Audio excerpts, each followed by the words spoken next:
Hi friends, எல்லாருக்கும் வணக்கம் and welcome to go with Yamini's kitchen. இன்றைக்கி நான் உங்களுக்கு ராகி மாவில் பக்கோடா செஞ்சு காமிக்க போகிறேன்.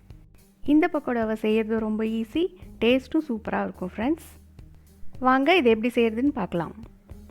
ஒரு மிக்ஸி ஜாரில் தேவையான அளவு பச்சை மிளகாய், பூண்டு, இஞ்சி இது எல்லாத்தையும் சேர்த்து நல்லா அரைச்சிக்க போகிறேன். இஞ்சி பூண்டு பேஸ்ட் இருந்தாலும் போட்டுக்கோங்க. அப்புறம் இங்கே பார்த்தீங்கன்னா டீப் ஃப்ரைக்காக எண்ணெய் வச்சுருக்கேன். எண்ணெய் காயறதுக்குள்ளே ஒரு மிக்சிங் பவுலில் கட் பண்ணி வச்சுருக்க வெங்காயம், ராகி மாவு, சோம்பு, உப்பு, அப்புறம் சாப் பண்ணி வச்சுருக்க கொத்தமல்லி இலை இது எல்லாத்தையும் சேர்க்குறேன். உங்கள் வீட்டில் முருங்கை இலை, பாலாக்கு இப்படி எது இருந்தாலும் சேர்த்துக்கோங்க. கொஞ்சமாக கருவேப்பிலையும் சேர்த்துக்கிறேன்.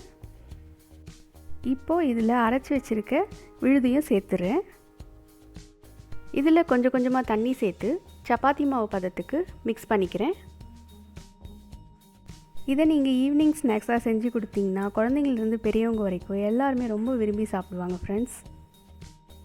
ஓகே, மாவு ரெடி ஆகிடுச்சு. இதை நான் எண்ணெயில் போட்டு எடுக்க போகிறேன்.